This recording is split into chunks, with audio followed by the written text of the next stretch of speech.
I would tell you right now, it's time to bet big on Ontario.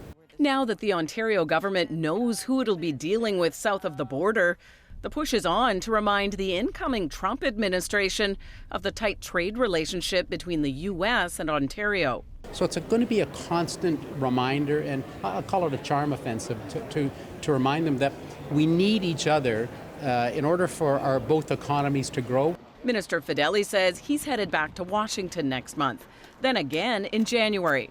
Plus, he'll tour 3 different U.S. states. The president knows that 9 million Americans wake up every morning to produce products to ship to Ontario.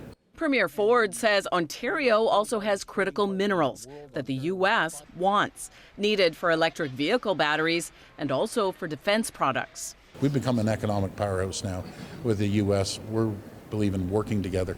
He's focusing on the slogan Buy Can-Am to counter Buy American from Trump. On the campaign trail, he promised to slap a minimum 10% tariff on imported products. Using my favorite word, tariff. Premier Ford says Canada has dealt with the tariff issue before against steel, retaliating with tariffs of its own. Ford was part of the tit-for-tat then, in conversation with the Canadian and U.S. governments. I went back and said tariff everything.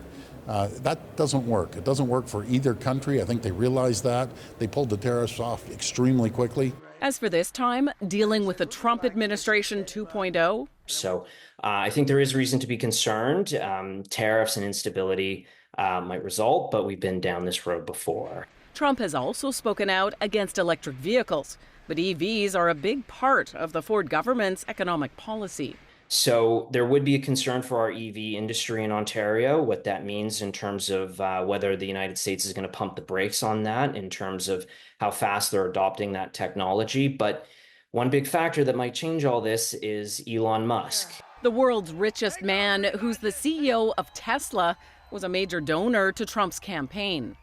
Premier Ford says he's talked to the federal government and that they're united on dealing with a new U.S. administration.